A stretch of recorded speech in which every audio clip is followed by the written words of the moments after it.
my first time, and it's episode 181. The Ultimate Deck Podcast. Need a show about outdoor living? This is where it's at with your hosts, Shane Chapman and Way Laurent. Thank you for tuning in. Now let the show begin. Yeah. The Ultimate Deck Podcast. Let's go.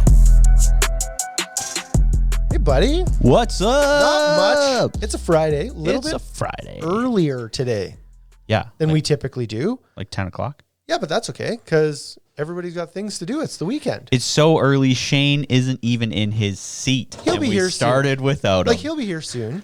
And then when he gets here, we'll get rolling. I did the intro. I think I did pretty well. And Shane sat down. What? We're live. We're actually recording. We are live. Oh, try not to breathe too heavy then. Yeah. You ran up the stairs, so that's impossible. I didn't actually get to the stairs. I only got, I didn't go down them. I just got to them. Oh, it leaned over the edge. You just shouted out. Way to conserve energy. Mm-hmm. Yeah, exactly. So, what are you guys talking about? You started nothing this thing, so you carry it. Yeah, so far we just talked about doing an earlier podcast because we have things to do. What do you have to do this weekend? Nothing is what's going to happen. You are doing something. Well, I'm doing something. We are heading, by we, I mean my father-in-law, my brother-in-law, and my dad, so the four of us, are heading up to, it's known as Dead Lake, but apparently the actual lake name is Nipu, Nipew. I don't know how you say it. Nipu Lake. It's a fly-in fishing lake, like an hour north of La Ronge, I'll say. Oh, that's so good. That's a long ways. Yeah, you drive up to... How long is the drive? What's the date today? June? It's 8-hour drive. Darn. It's an 8-hour drive and then a 12-minute flight. Yeah, the flights are quick usually. To this lake. So yeah, the flight's a short one, but it's a little water skipper. And even if it doesn't go well, the plane is designed to like kind of land wherever. Yeah, there's like more water than land up there. So it's like lots of runways for it. Have you been on a float plane before? Have you taken I off? have not. So it's super interesting. Nothing about this have you done? Trip have I done. You don't you've fished before. Hardly though. Like this will be different fishing for you. You will catch fish. Yeah, because there'll be a fish on the end of my line. That'll be different. Lots. Since I've been a kid, I remember fishing once as a kid in a creek, and it was a little tiny jackfish. We got some volume issues here. And so I've not been fishing since then that I recall. Like maybe shore fishing, like cast line, and like nothing. Last summer, maybe 2 summers ago, I went out at Kenosee Lake with my dad in the boat, and we caught one little jackfish out there. I caught it. It was like casted twice, caught one fish. That's the only fish we caught all day. So that's my experience fishing. That's it. Oh, and so this will be significantly This is fishing. This will be a lot different, yeah. So fishing's about. You're going to love fishing after this trip. Yeah, well, I hope so, because I'm buying all the gear to do it now. But I watched a quick video yesterday of a guy, they shot like a series up on this exact lake. It was like a Tourism Saskatchewan fishing show guy that was on this lake, and he was pulling fish out of that lake like big fish? That's all that was in it. Yeah. They're twice the size of your kids when they're born. He'd be like, oh, this is a good size when you pull it out. It's like a 40-inch pike. And he's like, yeah, no problem pulling out 40-plus inch pikes out of this lake all day long, every day. And it was like, they're monsters. So, yeah, I don't know. Did that ever terrify you when you were kids? Like you're like swimming in the lake? Yes. And then like you really don't know what's underneath you. Mm-hmm. And those big jackfish in the lake. I was always worried about that as a kid. Yeah. I would say I still think about that. But it didn't stop me from getting in the water, but we would swim as kids. So we have always kind of gone fishing. That was one of the things that my parents really enjoyed to do. Mm-hmm. So I would be in northern Manitoba and northern Saskatchewan and go fishing. And we'd get to the middle of the lake, and then my parents would be jump off. Get off the boat. Yep. Put a life jacket on when we were young enough. But then as we got older, it was like no life jackets and you would just swim.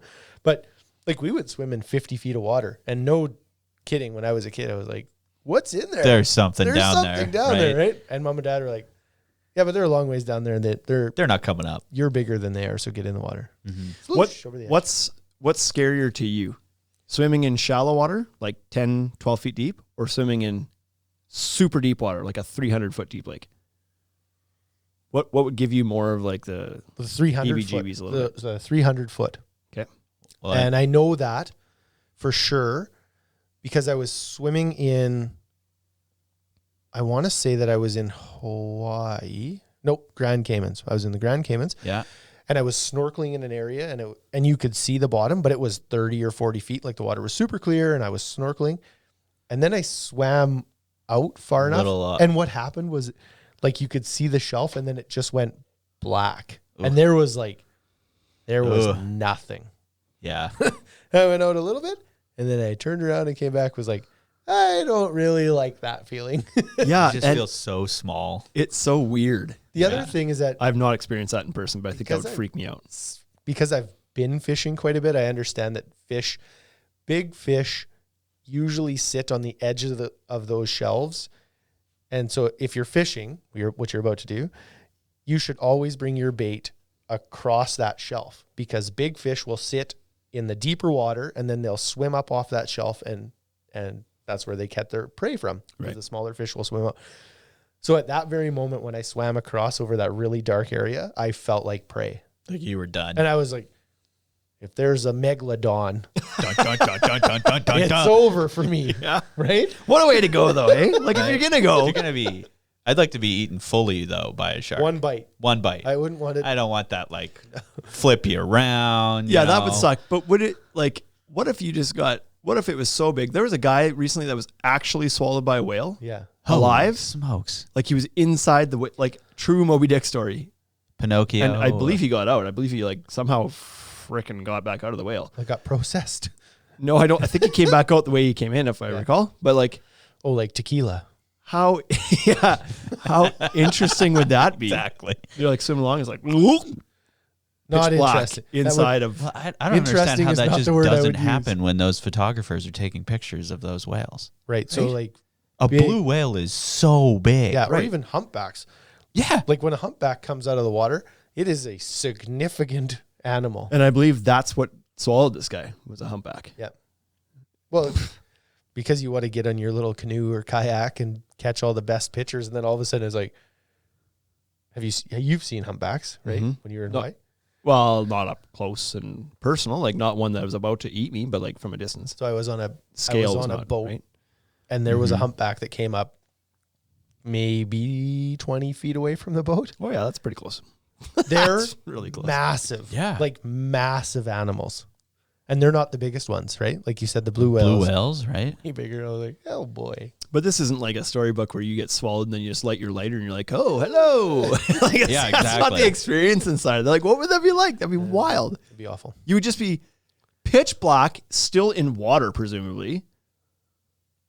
Like floating in whatever it just I feel like it would be like a wet sleeping bag. It'd be awful. Yeah, but it would be like fleshy, right? You'd be and like probably stink if you did have air in there. Like, yeah, what a weird experience. Yeah. And moving and cruising, and you don't know where you are at that point. Like, are you still on the surface? Did this thing just dive 100 feet down? Like, if I get out of this thing, where am I? It's got to go up. Am I just sometime, right? Yep. Yeah. So that really dark shelf, that was scary. Yeah, I've seen some videos of. And then all of a sudden it was like, oh, wow. I've seen some videos of that. There was like some place in the world, I don't know where it is. There's basically a big circle drop off thing. That's where the guys free dive. People go swimming out and then just like swim over top of that. And for some reason, it just gives me the heebie-jeebies. It's like you're at no more risk of drowning or. No, exactly. You're still floating in the water, just the same. But for some reason, I just like, that's creepy. I don't like, though, when I'm swimming, even at a shallow lake, like around here or something, the fact that it is shallow kind of bugs me because more than the fish, I worry about like getting like seaweed and shit touching my feet when I'm in there. I don't like that. I prefer a deeper lake. That doesn't bother me. Yeah, I'm not a fan of that. I mean, that was always the thing that freaked me out is when you're like tubing behind the boat and you get wiped out and then the boat's like 100, 200 feet away from you and you're like, I'm out here all by myself. Yeah. So they don't get back to me. The lake I don't worry about because typically we're bigger than everything in lakes, right? Mm-hmm. Yeah, like that's a jackfish or a pike, if you want a northern pike, they're not going to eat you. Yeah, what about lake? They're not even going to bite you. There's crocodiles. Yeah, I'm joking. And that's why I'm not super worried about the fish in these lakes around here because it's like, well, what? Like they're not going to try to bite you. If they did, what would they take a little bite in your toe and then bugger off? Like they're not going to hurt you. That's right. So but when you're in the ocean, you have salt water, and then you swim over Yeah, there are a lot of things in there that could eat you. Things change. And hurt you. Yeah, and maybe not even hurt you, like not eat you. Maybe it's a stingray that just comes cruising by and was like, or jellyfish. Have you ever been stung by a jellyfish? Nope.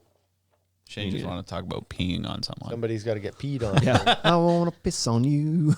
Yeah. Drip, drip, drip. Pee, pee, pee. I think I'd be looking for just normal ammonia. I'd be like, It's like, We just what's get more normal. readily available when you're out in the boat or in the water? It's like way easier to pee on you, in my opinion. But anyways, yeah, we leave tomorrow. We drive up there. We stay one night in a cabin in Mississippi, which is like the last end of the road do you get a chance to go see the falls on up there? Otter Lake. I don't know. There's I some don't know. falls there called the Stoyak Falls. They're huge.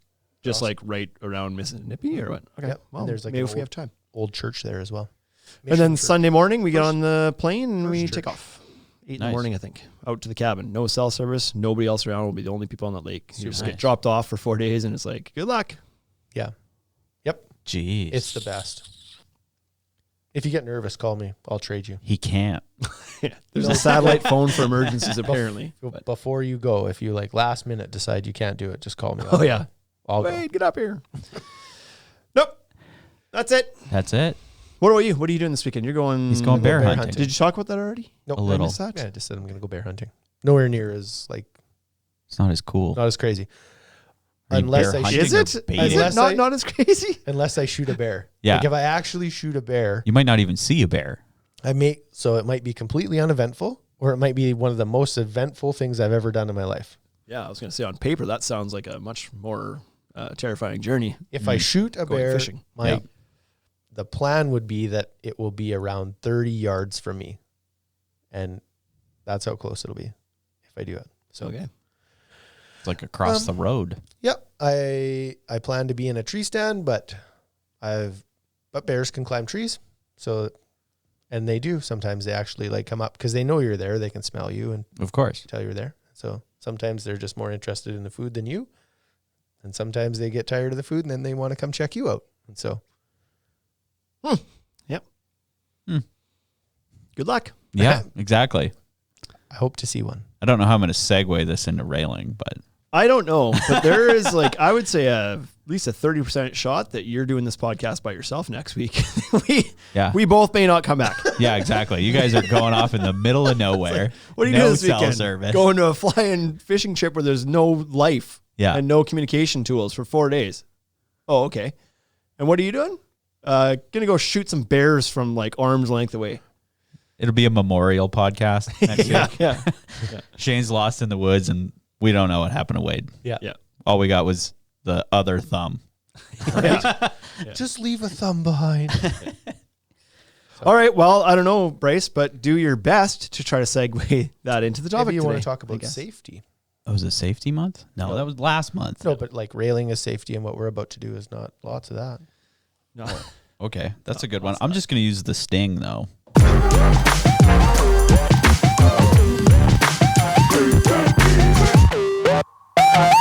Speaking of stings, think there's any murder hornets up there? Oh, wow, murder hornets. That's a long time since I heard that word. But the mosquitoes will be so big they'll look like hornets. I don't know that this coffee's any better. Yeah, I don't know what happened to this coffee. This is not the kind of coffee you want to be drinking on your deck in the morning, leaning up against the railing. There is Yeah. something significantly wrong with our coffee maker this morning, or the water going into it. I don't know. The water but- was fine. I tasted the water. So it's the something's bad. It's with the that coffee then, maker man. now. It's not good. Anyway, today's topic, Bryce, you're gonna have to kind of enter it. There's an article in a magazine that we're gonna talk about. Wow, Thanks, you Shane. delivered that. You delivered that real good. Yeah. So we got a copy of The Merchant magazine from the Voice of the West's LBM supply chain. And they had an article in there that was quite interesting. So interesting that Shane decided to throw it on my desk Yeah, because I didn't want to read it. because you didn't want to read it. Tell me if this is interesting. So the feature story was something that we always get asked questions about anyway, which is railing. Yeah. Right? And it's 9 questions to help customers choose the best deck railing Oh yeah. by Chase Moritz. I hope I said that right. Chase Moritz. Thanks, Chase Moritz, for your research and giving us the basis for our topic on the podcast today. And so we're gonna Shout out go to through Chase. all 9 of his questions, and critique the hell out of them. Fine. Okay. Ready? Rock and roll. Ready. Okay. So he kind of broke this down into two different setups. One is setting up your project. So like, what's the ideal railing for the project? Mm-hmm. And then from that, you choose aesthetically. Okay. So the first 5 questions are about choosing the ideal deck railing for the project. So the first question that he says that you should always ask your customers and that customers should always know is, what is the required height in your area that code calls for? Certainly. I think that's just the first thing to go by, I guess. That's a good starting point. It is. So the most common, the two common heights are 36 inches and 42 inches. Mm-hmm. But it's a good question to ask because it differs from place to place as to when you require a 42-inch height rail. Here, specifically, if your deck is over 6 feet tall, you require 42. Is it 6 feet? Yeah. 6 feet tall, you require 42-inch height rail. Under Okay. 6 feet, you could do 36-inch rail. But because it's very, very common to need the 42, that's generally all that people stock around here. You don't find 36-inch rail sitting on a shelf just anywhere. It's kind of a special order thing only. They just carry the 42 because it works in all applications. Correct. Is that 6 inches really a big?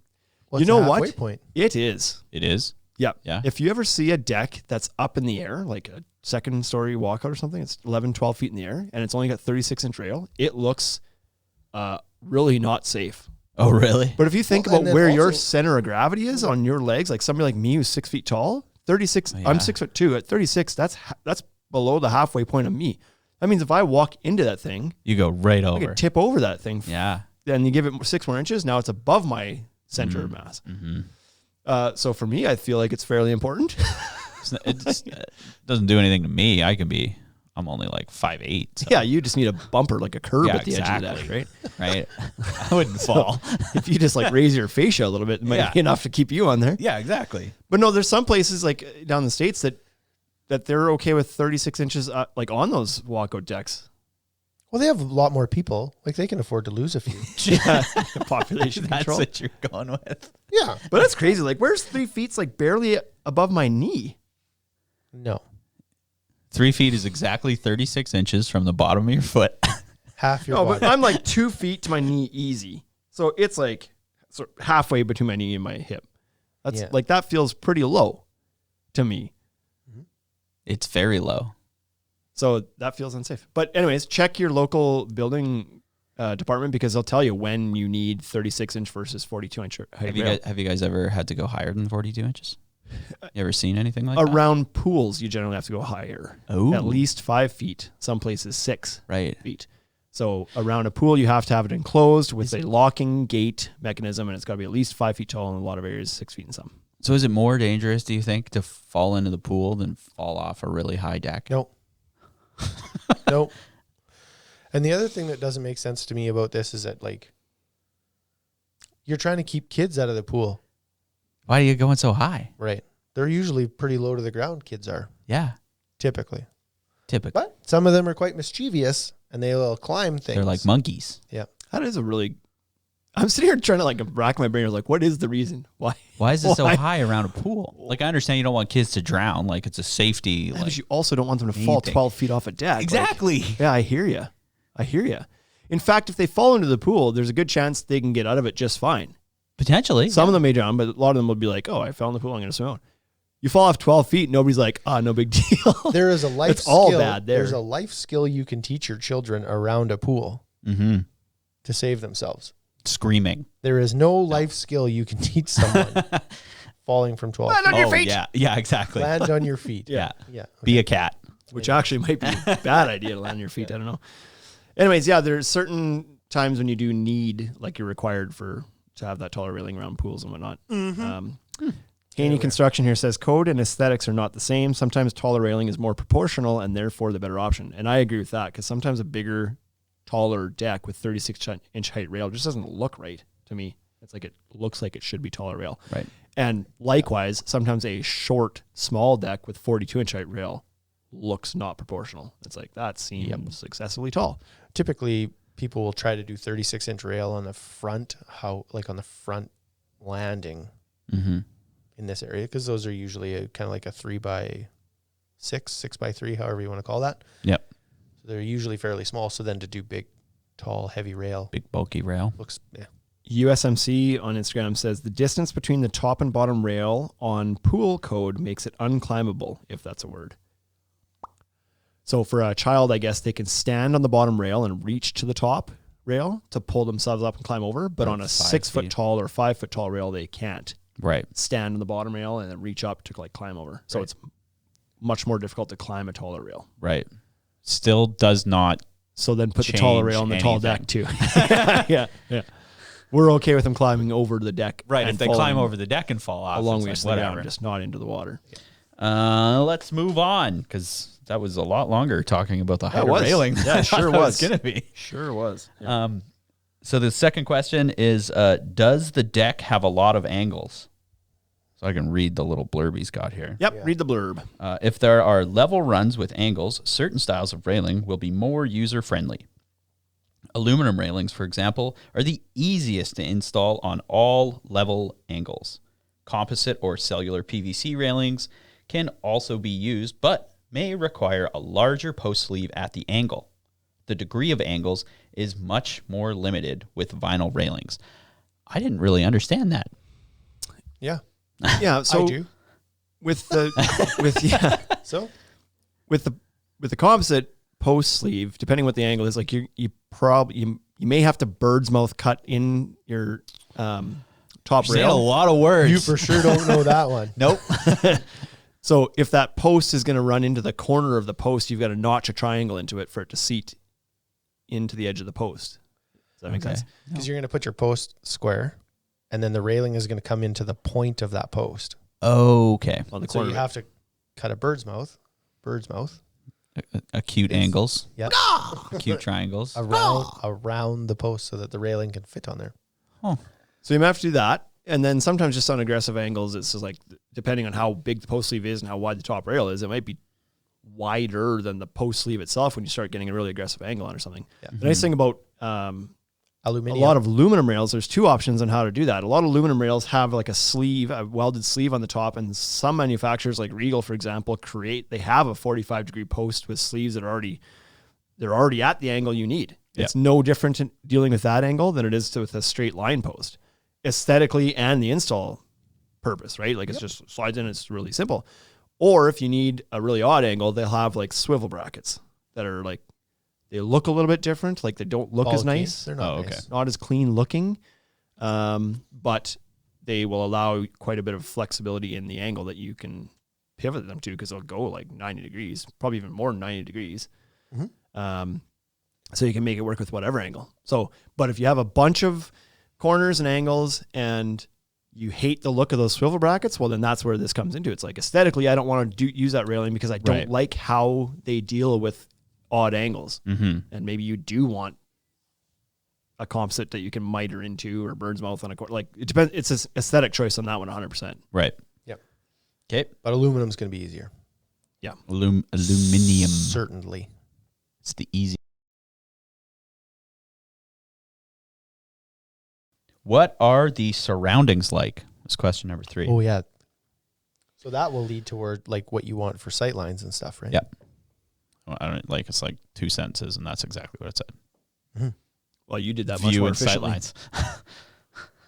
Yeah. So, I mean, you made it sound like we're going to get into more aesthetic questions later, but this is obviously an aesthetic question right now. It's like, what's on the other side of the rail? Are you trying to preserve a view?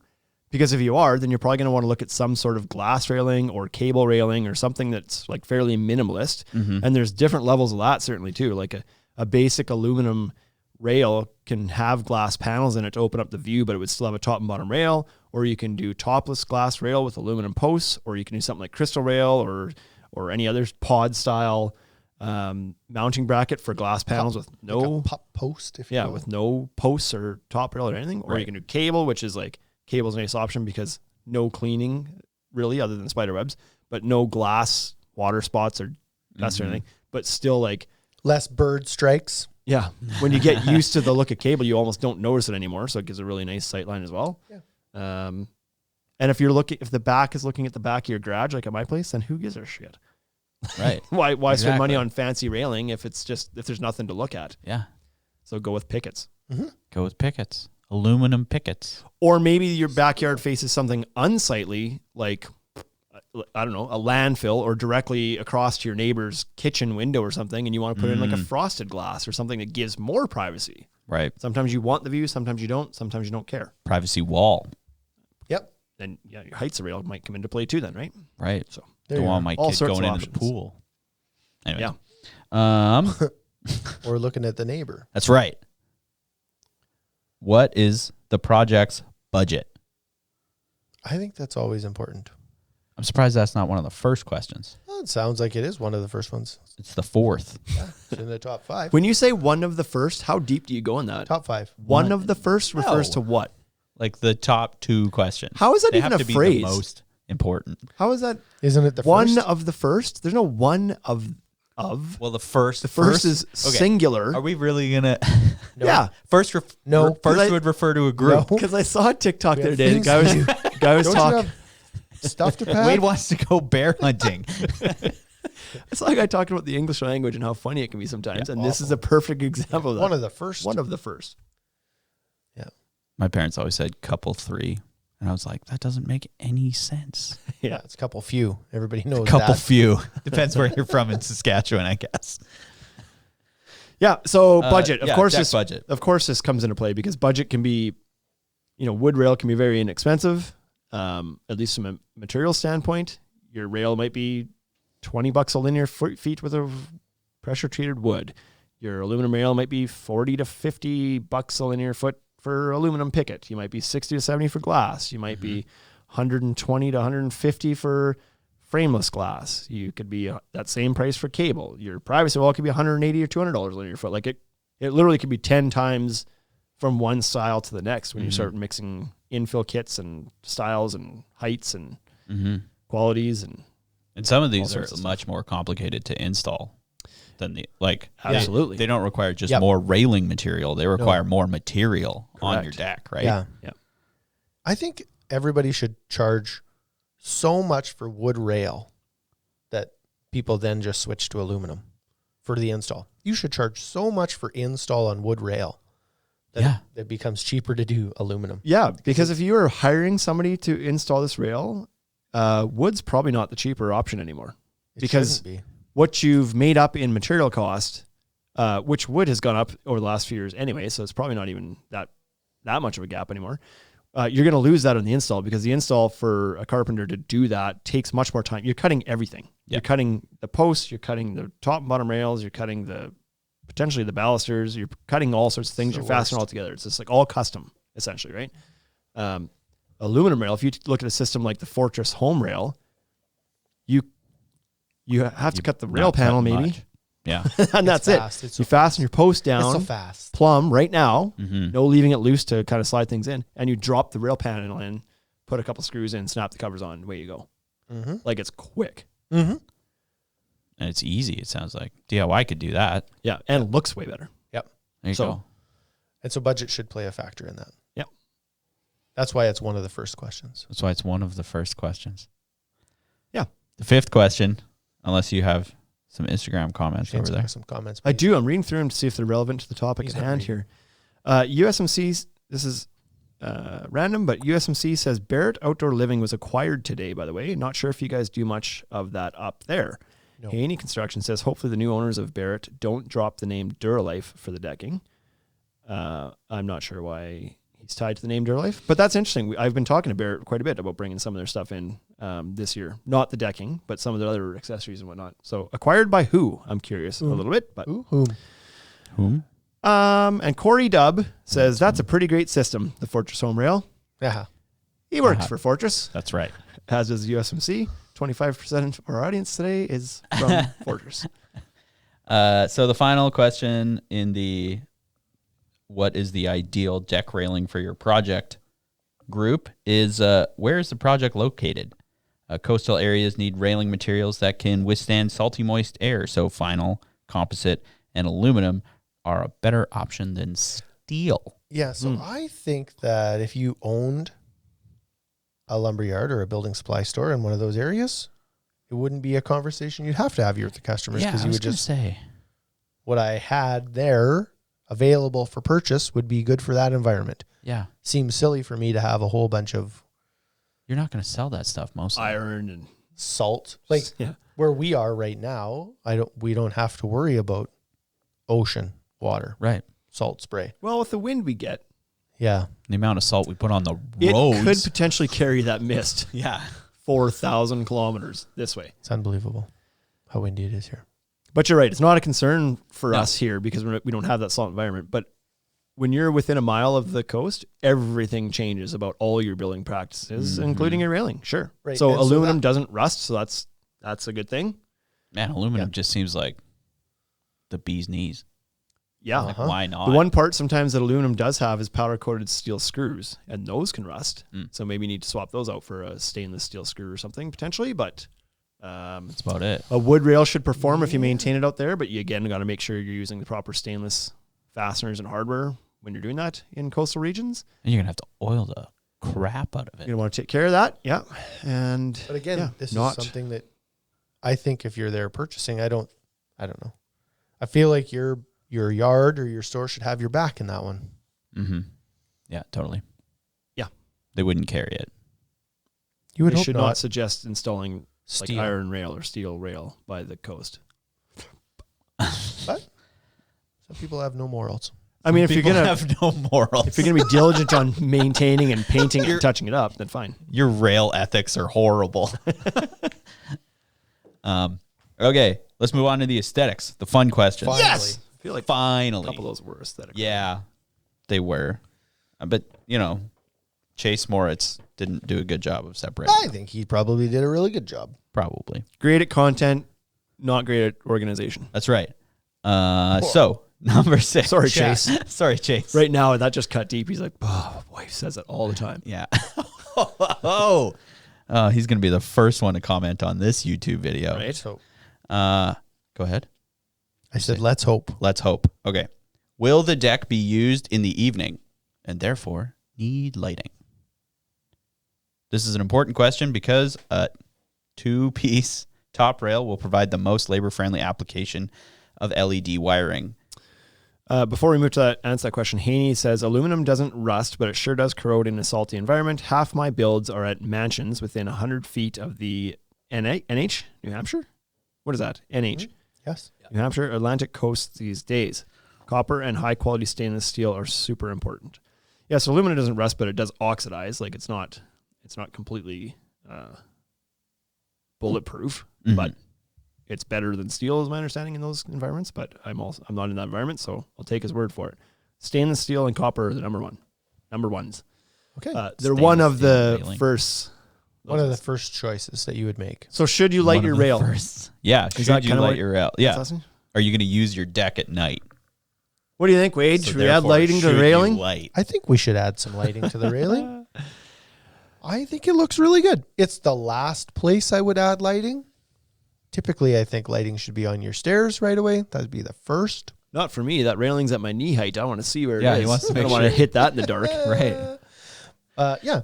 Many, if Lots of not, post caps, right? And I don't know that I love the post caps, but yeah. There's the odd railing that doesn't have lighting accessories for their own system, but many do. And so post caps are probably the most common accessory available for any size post, wood post, composite post, aluminum, all of them. And then many others will have post mount lights, so you can mount on the side of the post. And some others will have like top rail lights, so you can undermount lights underneath the rail or strip lights in the rail. Like there's lots of lighting options that will work with railing. And yes, I absolutely think you should light it up. Why not? Just light everything up. It does a lot of things. It's like safety and as a ambience.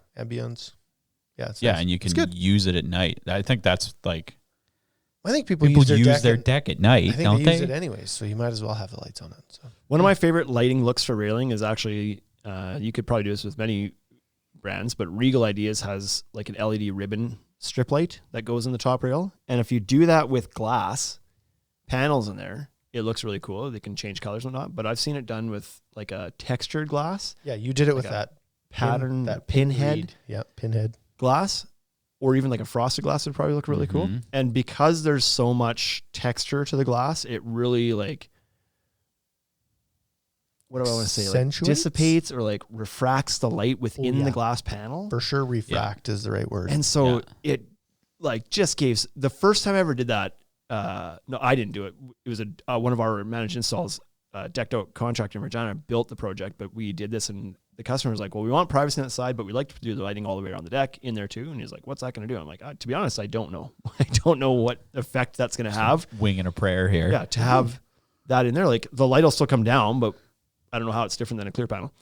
Turns out really freaking cool. Yeah. Cool. Because whatever was kind of behind the glass panel, like you're on the deck and what's behind it, got blurred into whatever colors, like whatever, it was a privacy glass. It just kind of blurs everything. So behind it, there'd be like a shrub and you get this like greenish glow here, but then the orange of the light would reflect other things. And you get this almost like multi-color, smooth, very cool, like blurry, very cool lighted look on the panel. It was so cool. I was like, that turned out way cooler than I even expected. Like, do that around your whole deck. Yeah, it looks way cooler with the pinhead glass than it does with clear glass. 100%. Yeah. Really neat look. Yep. So do that. So put lights on your deck. Lakeview Dex Muskoka says, I love the concept of the crystal rail for their lighting, but I find the pods hideous. I'm super interested in the Spartan rail system. Are you guys familiar with that product? Finding it hard to source here in Ontario. Yes to both. We stock the crystal rail product. It is a great product.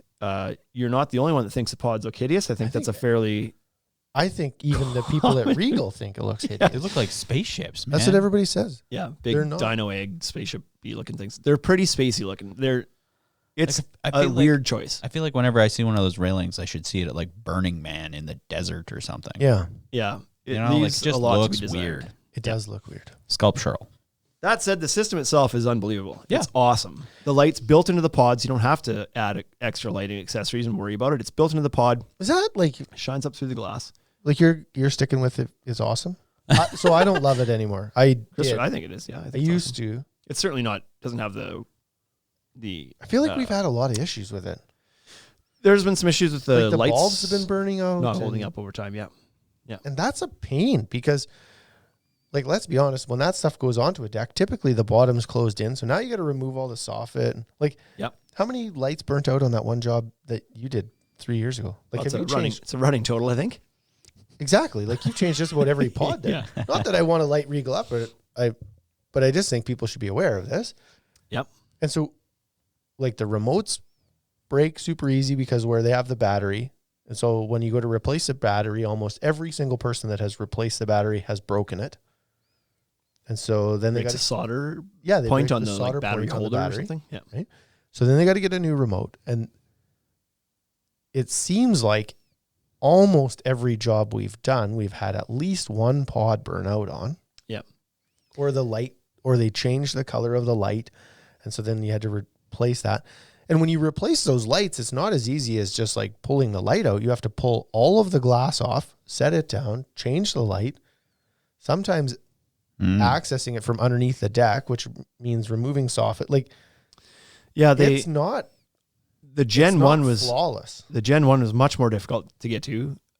Then they realized that was a problem. Yeah, I think, and they redesigned the light, which then they changed the color light at the same time, which created its own problem. But they redesigned the light so that you could unscrew the light from the top and take it apart and then put a new light on without having to unwire and disconnect everything from underneath. So that made it a little bit easier to get. You still got to pull the glass out and whatever. It's still a bit of a pain to do. But so yes, it's not without its issues for sure. But when it first came out, especially, it was like that was about the biggest wow factor in the industry for a long time. It's still a really wow factor. Cool, right? Like when it's working, it's awesome.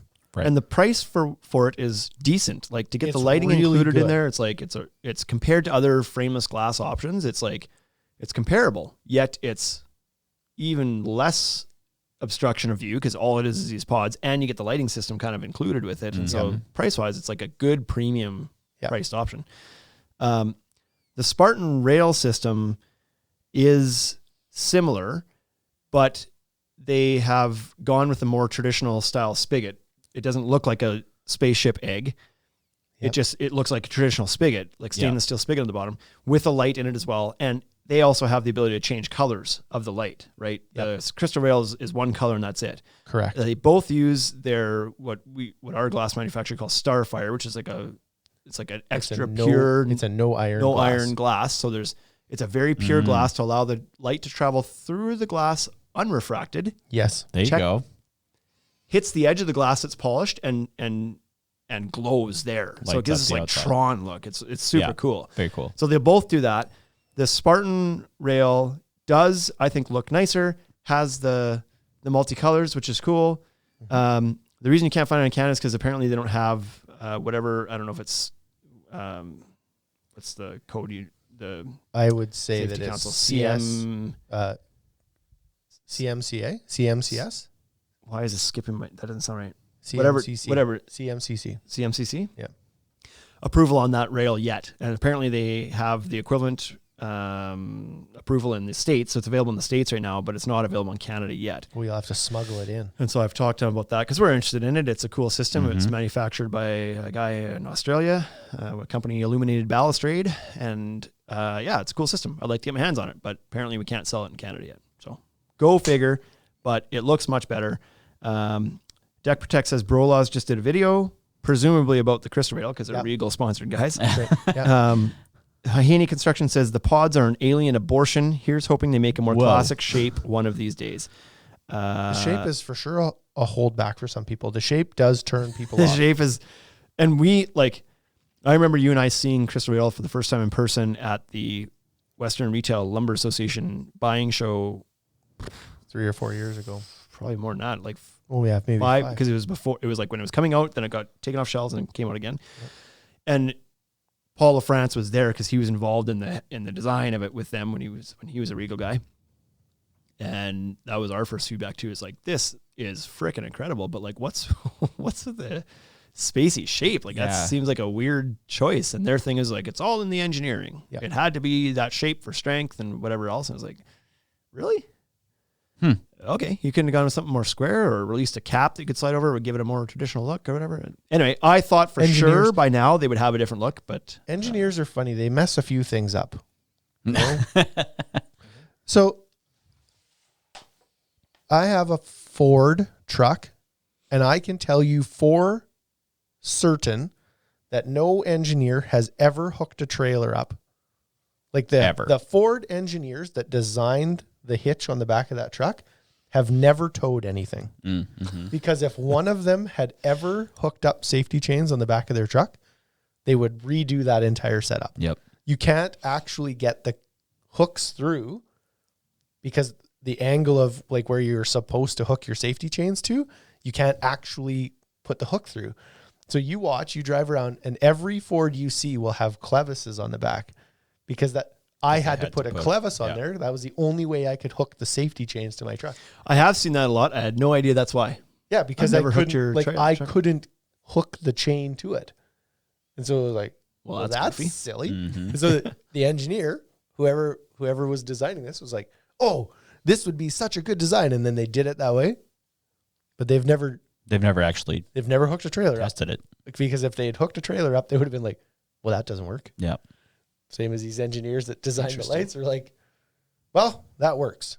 They probably never put it out in the wild and looked at it. No, definitely not. Well, that doesn't look. Could we try that differently maybe?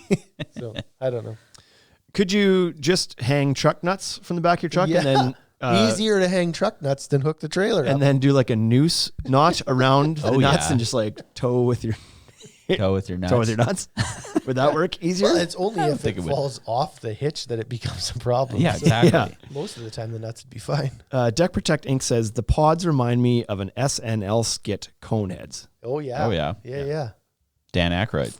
Yep, that's the one. Who's the lady in that? I can't remember. I don't know. Let's move on, please.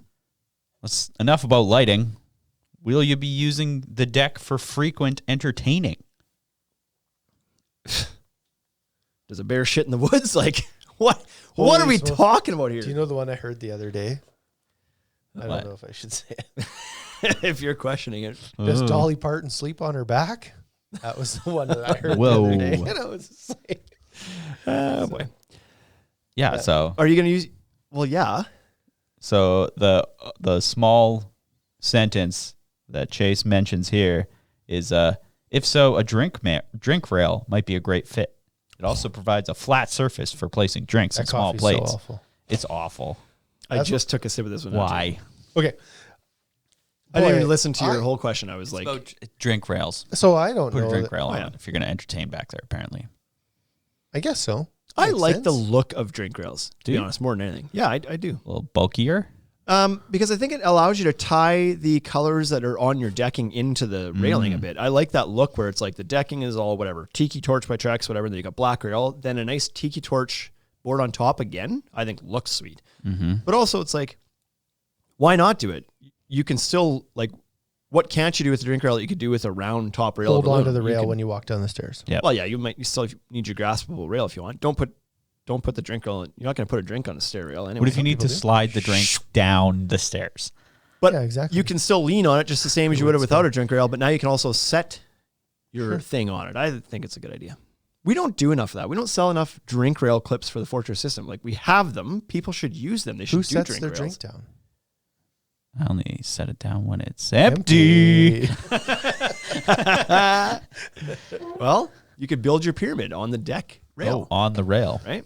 Yeah. Drink rails they're a good idea. Haney Construction says, Wade, hooks from the inside and under on an F350. By the way, I have truck nuts on my skid steer keychain because that machine has balls. Hooks from where? Sorry? Hooks from the Underneath, you go from- inside and under on an F350. Yeah, that's Yeah, that's how you hook up chains, right? Yep. Always. yeah, but I don't know. Yours- Maybe you I have just too have the tight of wrong. a- Maybe I just have the wrong hook on there, but because I have the hook that has the part that latches back closed again, so that it can't fall off. Right. Maybe that part is proving to be the Difficult. Yeah. Culprit. Corey Dubb says Wade hasn't put a drink down in a long, long time. He put that coffee down. that coffee. Is horrible. It's Do we want to entertain on decks? Deck Protect says, of course. We're Canadian. We're all tired of being inside for 7 months. Yeah, Yeah. exactly. Okay. He's in Ontario, so What is the style of home? oh, that's a really good one. Yeah. Though there are no official rules, certain types of railings pair better with particular home styles. Absolutely. And this is, I think, often not thought of, so it's a great question. But how well does this The tie guy into just the... totally redeemed. He redeemed himself. Yeah. He's coming back. Attaboy, Chase. Good job, Is that his Chase. name, Chase? Yeah, Chase Moritz with a Z. Z. This ties in well to the crystal rail conversation because a crystal rail look absolutely does not work on a lot of houses because of that heritage futuristic, home. spacey looking. Yeah, you're not going to put that in a 120-year-old Victorian, like craftsman style house. Whatever, it's just not going to look right. Not only just the pods, but even like the lighting of the edge of the glass doesn't. Yeah. That's Yeah. not that kind of light is not from that period of time. Yeah. They didn't have LED No, edge glow oil. glass. You need oil lanterns. Right. Right. Yeah. And so you would probably do like a composite rail Yep. because it's like big bulky posts and big top rail. Yeah. Yeah. There's certainly, and yeah, anywhere up in the Northeast, like New England area, where those style of homes with the front porches and the big white, like craftsman, bulky detail woodwork is, you don't want to throw, even just a standard aluminum rail, you don't want to put that on there. Correct. It's too thin. It's not weighted and proportionate to the rest of, the house probably has a porch with like 8 or 10 or 12 inch columns supporting the roof. You don't want to go up there and put a 2-inch post dinky rail. Looks like you skipped leg day. Right, exactly. Yeah. Fall over. Yeah. So that there's certainly a lot to be said for that, and there's lots of different styles of rails. There's something that'll work for everything. But same with like cable rail. Cable rail is a super cool, modern, industrial look that is quite flexible for a lot of homes, but it might not work in some instances. I certainly think it's more flexible than the crystal rail And or the even Tron aluminum rail. rail. We could call it Tron rail. Because cable you can string through. That's not even a fair thing to That's say, what I because was gonna cable say. you could run it through any type of post and top rail Yeah. situation to make it look right. Yeah. So So cable rail. very could work. versatile. turns out, Versatile actually. rail. Yeah. The last question is the desired look bold or blended? In the early days of composite decking, projects often matched the deck with the railing, choosing composite railing of the same or similar color as the deck boards. Today, it's trendy for railings to provide a pop of color and to choose a deck railing material based on preference rather than only to match the composite. Yeah, so I feel like this happens a little bit here where people come in and often we sell like gray decking. That's probably the lion's share of what we sell. And when Regal and Vista came out with gray rail, there was a lot of people that were like, we should put gray rail on there too. It's like gray deck and gray rail. Yeah, real boring. And I think we started down that path, and we certainly put some value in that. But then it might have been the same show that the Chris Rail was at when they came out with titanium slate, and we're like, oh, that's going to be fire. That's going to do so well. Yeah. But then I think what actually happened was when we started to sell to people, it was like, well, you're going to have multiple colors of gray and they won't match perfectly and they start to clash. And the soffit and fascia on your house is white and your windows and doors are white. And so maybe what you should actually be doing with railing is making it an accent to, like to the deck, as opposed to trying to make it all gray. And I think in practicality, like in the real world application, that's what's happened. Yep. People are trying to match their railing to the trim of their house. And so the railing becomes the trim of the deck. Yeah, I think that makes more sense. I appreciate the contrast versus trying to like blend it all together. Yeah. I don't like you said with the drink rail, that's how if you want to tie your deck and rail together, there's an opportunity. Sure, a little bit works fine, yeah. Just go like this. Just put it on top. But there's also, I think, something to be said for those front-facing decks, the frontage of your house, the curb appeal. Like, does your house look nice and have nice features, and you want to retain those? Okay, well, then maybe go with something a little bit more minimalist for your railing that's out front, because if you have a larger porch out front or something, you don't want the railing to be the star of the show because the house has nice detail to it. So maybe you want to go with something that's like a thin top rail, cable rail that's not, and it's black, so it kind of like fades it into a little bit and allows the other features of the house to pop. You probably don't want bright white wall of balusters is the first thing you notice because it's closer to you and it like hides what's behind the house, and all of a sudden that's the star of the show. The Regal aluminum rail, budget rail, is the thing you notice about the house. Like that's not a good look. And most aluminum rail all kind of looks the same. Yeah, like it looks brand to similar. brand. Yep. No one's like, that's definitely Regal rail. Similar looks. Yeah, I think the bulkier the post, the more kind of classier upscale it looks a little bit. So to me, when you see like, for example, the Fortress again versus, like a home rail or something like that from, I don't know, like the Chinese stuff that's like a 2-inch skinny post. Well, the Fortress one with a 3-inch post looks much nicer. It's also got a much more substantial post base cover and potentially post caps on top that looks a lot more classy. And even the texture and the paint color too, right? Like the Fortress, that matte white finish that Fortress has, and Regal has it on their Urban rail line as well, looks really sharp to me compared to glossy white. Glossy white looks kind of inexpensive, budgety to me. Looks cheap. The matte white looks classy, I think. So even something simple as that can give you a totally different aesthetic, I think. But yeah, the post size, that's the big one, I think. Really gives a different look for sure. Yep. I don't have any more railing questions. Good. There's only 9. Deck Protect says Shane would have lost it in this one. Yeah, you need one. He would have written 10. 9's my favorite number, so I'm okay with this. Oh, okay. I wore number 9. Basketball. And hockey when I was younger. Not anymore. Not anymore. Wouldn't let me have it. Like, you're a 99. You're for sure a 41. Who's been 41? Nobody. That's the point. Leg day, that's funny, says Deck Protect. Then he says, gray alternative decking is baffling to me. Why? Gray? It's like not baffling to me. The decking I have no problem with. I like a lot of the gray decking. I think it's quite sharp. What's your problem with gray decking, John? Because he does wood all the time. And that's brown. This is true. He's a wood guy.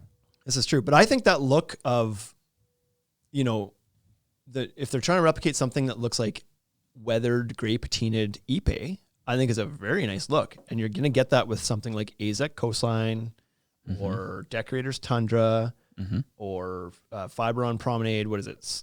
What's the light gray one? Moonlit Cove. Is it Moonlit Cove? That's what I wanted to say, but so whatever the light gray one is, that hairline graining with some subtle streaking to it, I think it looks sharp as hell.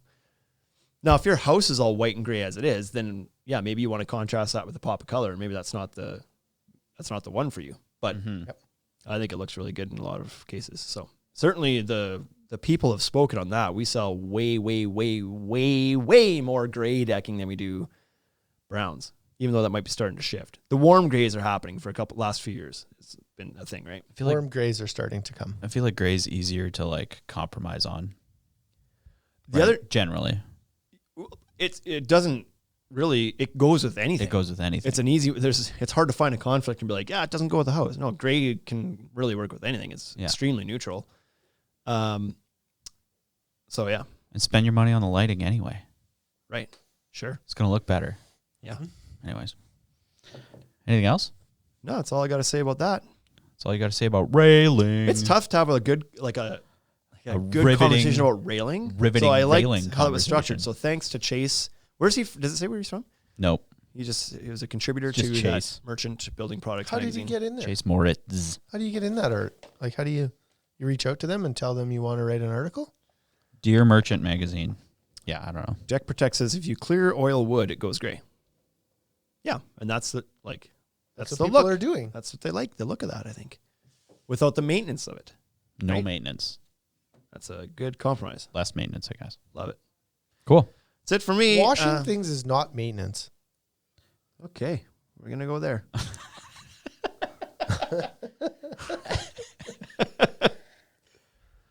Yeah, it is. No, it's not. No, it's not. Here's where you. Okay, fine. I'll bite. I don't like why. I don't know why we have to. Is like, washing your jeans maintenance? Yeah. No, Yeah. no, it's not. If I don't upkeep the washing of my jeans, I can't wear them anymore. You're washing them. No, not that's not true. maintaining You them. can wear them. Maintaining it would be like taking it into a seamstress and getting her to Getting the new fly put hem in. some things, or getting a new fly put in, or patching something. The Or- knees or that's maintaining it for a longer life. Cleaning it is not. cleaning it is cleaning it. It's not maintaining it. Cleaning it doesn't help with maintenance? No, Okay. No. the car analogy is my best. Okay. Washing your car Right.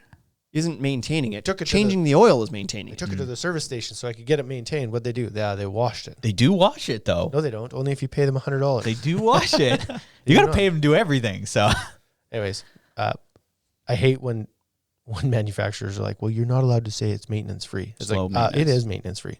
But they've all gone that way. They're all scared to say that now. They all say it's low maintenance decking. Such crap.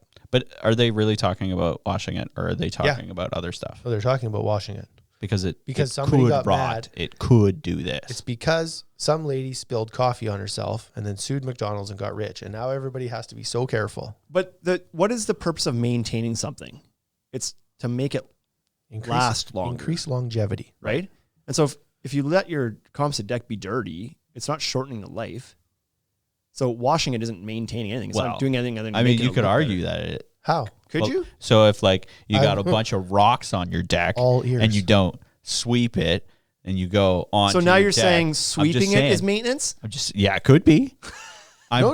It's but like- preventative maintenance. But it doesn't wreck it. Like it Yeah, if wrecks I it step as- on The rocks being there, it wrecks doesn't hurt it anything. Aesthetically, it wrecks it. I could easily scratch it. Right, but that doesn't mean that it now deteriorates and breaks down and falls apart. It just means it's scratched. Right. Okay. I don't know if I want to get into this.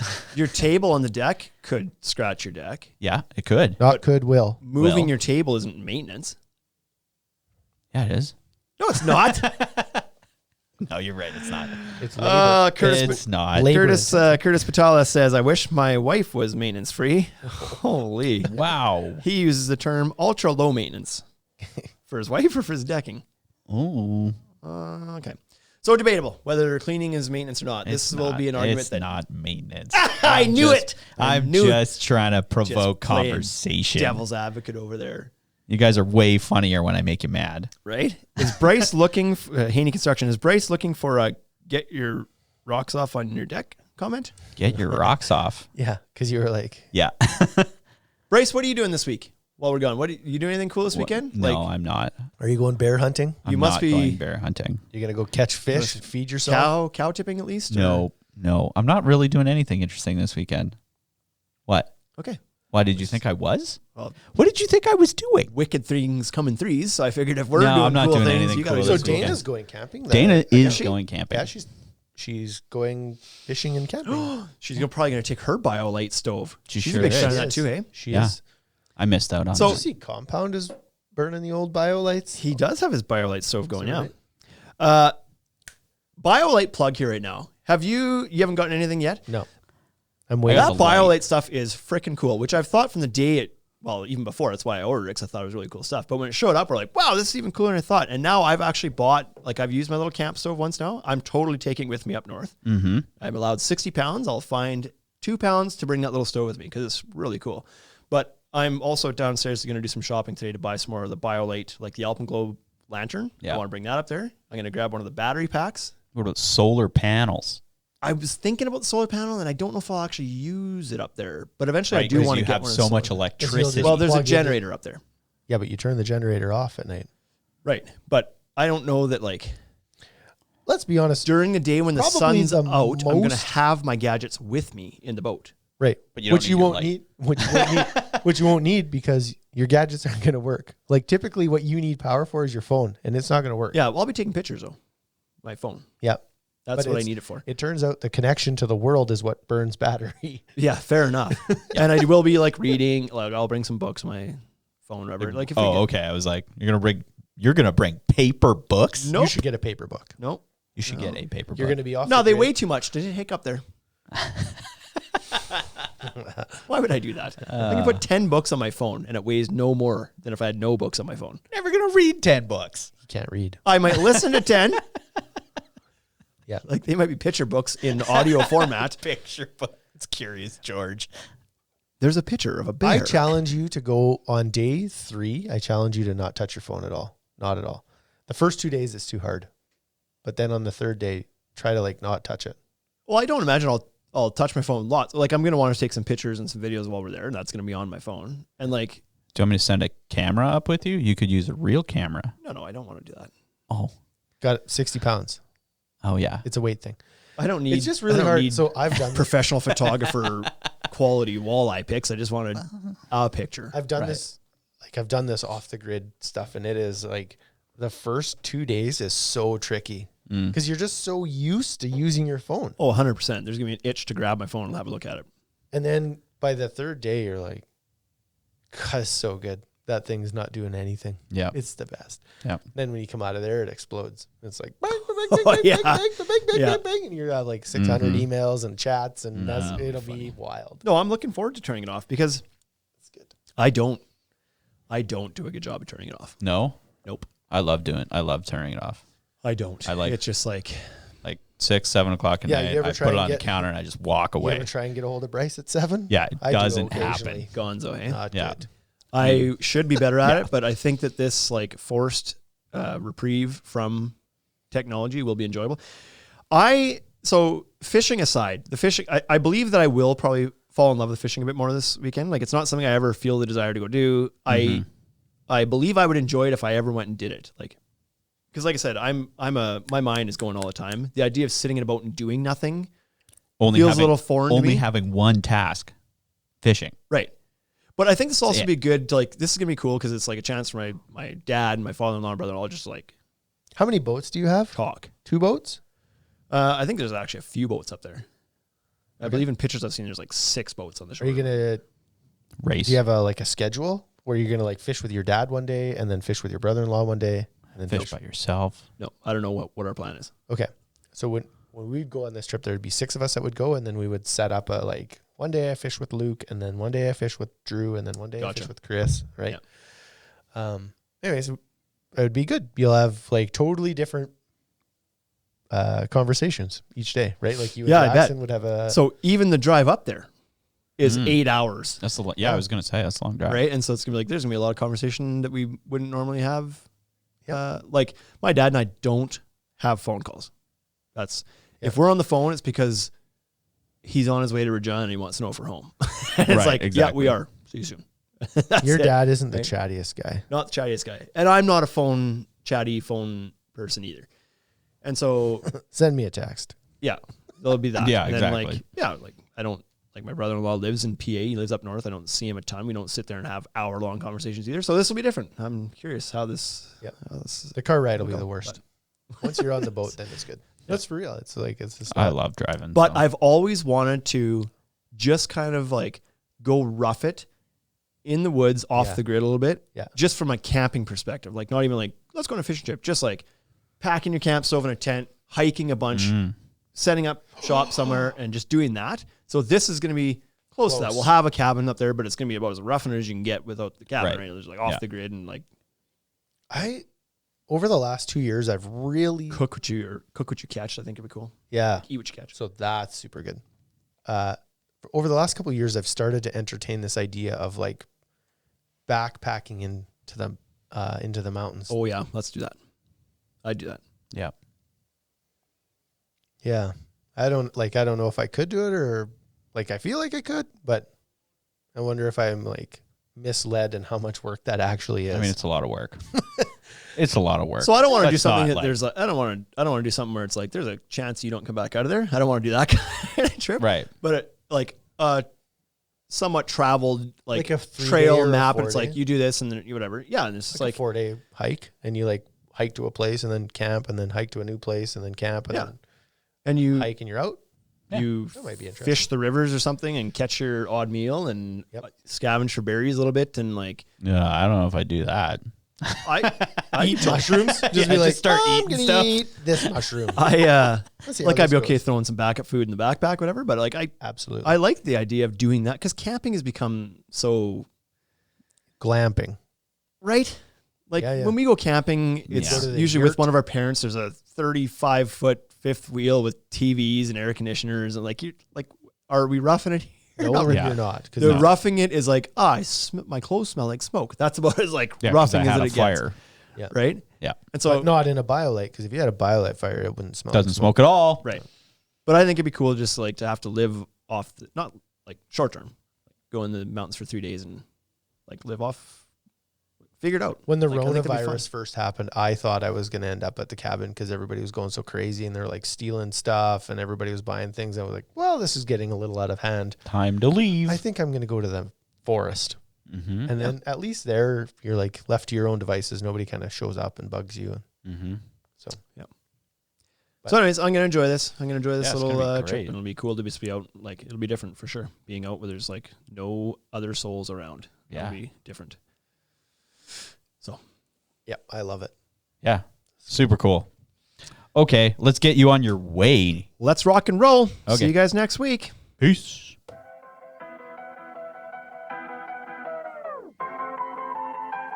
Hey, thank you for listening to the Ultimate Deck Podcast. Now you know what we're about. Check the site, come and shop. UltimateDeckShop.com. Hit us right away for sponsorships or tell us if you want to collaborate. Let's go. Check us out on any social networks. Thank you for listening.